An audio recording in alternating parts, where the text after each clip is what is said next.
Hi, this is Mike again. Today, we will look at some other questions regarding the current situation in the Middle East. First, we need to answer the question that is often asked, what is Hezbollah? A day after Hamas launched its attack, Hezbollah also fired dozens of rockets and shells at 3 Israeli positions in the disputed area along the country's border with Syria's Golan Heights, occupied by Israel. The attack was in solidarity with the Palestinian resistance, Hezbollah said. Hezbollah is a Lebanese political and militant group that's been around since the early 1980s, funded and backed by Iran and spreading Tehran's influence in the Middle East. Like Hamas, Hezbollah is designated a terrorist group by the United States and opposes Israel, but Hamas pales in comparison to Hezbollah in terms of its terrorist capabilities. The Shiite Muslim militia has also attacked Israel with rockets in the past. The assault on southern Israel exposed the reality of the Palestinian conflict. Palestinians took down the fence on the Israel-Gaza border and entered Israel on October 7. What's happening right now in Israel almost defies imagination. Overnight, Hamas fighters launched an unprecedented invasion across Israel's southern border with Gaza, storming Israeli towns and killing Israeli soldiers and civilians alike.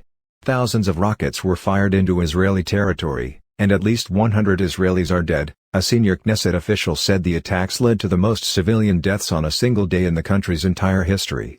The fighting in southern Israel is ongoing, with reports that Hamas is bringing Israeli hostages back to Gaza. Israel's retaliatory airstrikes have already killed nearly 200 Palestinians, a figure that will likely only grow, as Israeli Prime Minister Benjamin Netanyahu said on Saturday that our enemy will pay a price the type of which it has never known. Nothing like this has happened in the modern history of the Israeli-Palestinian conflict. Even the bloody Second Intifada in the early 2000s never saw this kind of mass incursion into Israeli territory. Now an outright war between Israel and Hamas has begun, one whose consequences for the conflict and the broader Middle East we can only dimly anticipate. The only thing we can be certain about the future is that many people are about to die. How can we begin to think about such a nightmare? We can start by examining the conditions that made it possible. Though we can't be sure why Hamas chose to launch this attack now, we do know that there are a number of background conditions, including not just the ongoing occupation but also recent surges of conflict in Jerusalem and the West Bank, a far-right Israeli government, and Israeli-Saudi negotiations about normalizing relations, that made the situation especially combustible. And this leads to a second, more fundamental point. The conflict is not, as some have suggested, stable, and likely never can be made so. So as long as Israel rules over the Palestinian population and Hamas is in control, violence will be ongoing and escalation inevitable. The only real way to prevent this kind of thing from happening is for the two sides to come to a mutually agreeable solution. After all, the Palestinians want to destroy Israel and don't really want a two-state solution. Any solution seems further away than ever. In fact, if we are to believe Israel, they intend to, once and for all, eliminate Hamas. This is certainly understandable as they have been dealing with this situation for a long time. And each time it is Hamas who starts a new skirmish which causes Israel to respond. This time the brutality of the skirmish is causing Israel to call for the annihilation of Hamas. So, let's explore how Israel and Gaza came to the brink of destruction. In 2005, Israel unilaterally withdrew its troops and settlers from the Gaza Strip, a policy called disengagement that was designed, in theory, to remove Israel from direct management of the Palestinian-populated territory. But in 2007, following tensions with the official Palestinian leadership, the militant faction Hamas took control of the Strip by force. Since then, things have been worse for Israelis and the Palestinians because they oppose each other. Israel imposed a strict blockade on Gaza, tightly restricting the flow of goods and people in and out of the territory, entrenching the military occupation. Hamas tunneled under the border wall to launch cross-border raids and fired rockets into Israeli territory. Israel would periodically hit Gaza with airstrikes, often targeting operatives from Hamas and other militant groups, but inevitably hitting civilians in the crowded Gaza Strip. The perennially tense situation escalated to outright war at least 4 times since disengagement prior to the current conflict.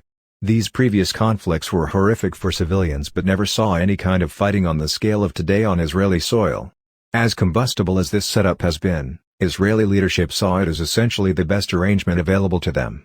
They believed that they could reduce rocket fire to an acceptable level, relying on the Iron Dome missile defense system. Israeli troops and border security measures could prevent major cross-border raids. Targeted killings and shows of force could deter Hamas itself from escalating too much, as they'd always bear the brunt of the suffering in a true war. These periodic strikes have been euphemistically termed mowing the grass. Hamas was not deterred from attacking Israel, nor was it stopped by border security. It penetrated Israeli territory through land, sea, and air. Once its forces entered, they rampaged through southern Israel. The streets of Sderot, a border town, are currently a war zone. Why did everything go so horribly wrong?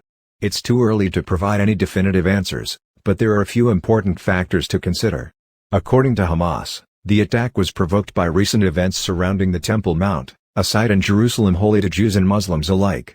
In the past week, Israeli settlers have been entering the Al-Aqsa Mosque atop the mount and praying, which Hamas termed desecration.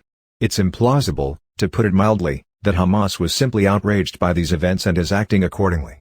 This kind of complex operation had to be months in the making.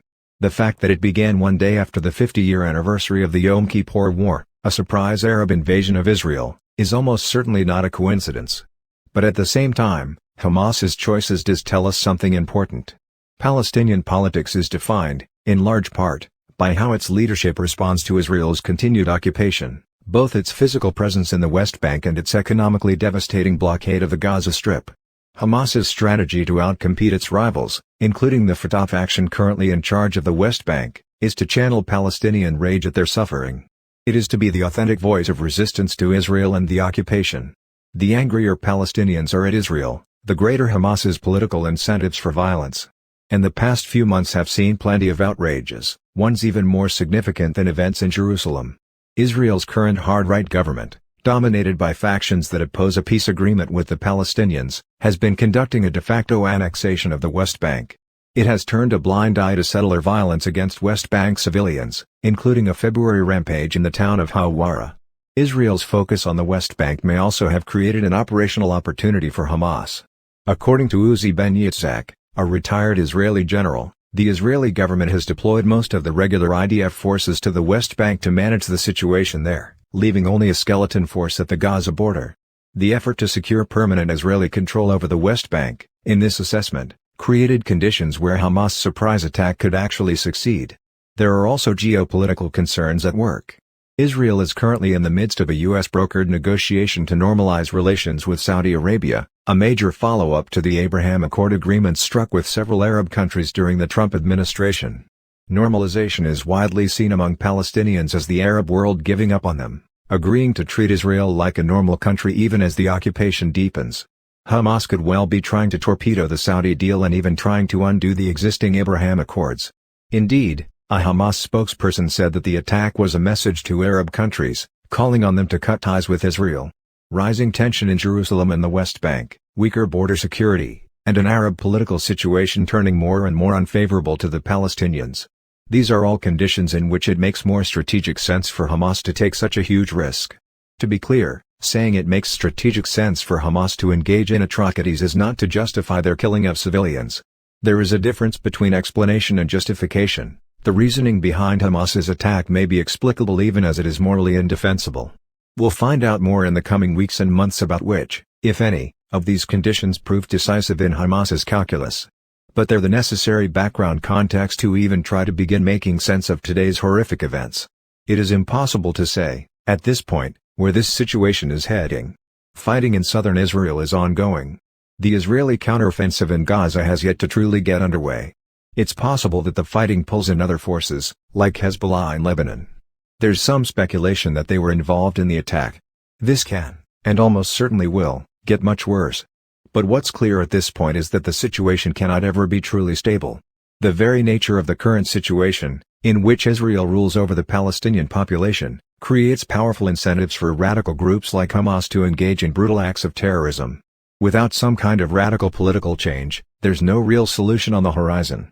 Meanwhile, it's clear who is suffering the greatest consequences, not the extremist leaders on either side, but ordinary Israelis and Palestinians alike. Perhaps we will know more about the current situation in the coming days. Be sure to watch the next video in this series to get a better picture of how this situation will be addressed by the United States and Israel. Certainly, it is having a major impact on the politics in both countries, and it is filling in the picture described in the Bible as we come closer to the end times. You can follow our other videos at our website, NehemiahReset.org, and at our Nehemiah Reset Rumble channel. We hope you enjoyed this video and look forward to seeing you again on another video.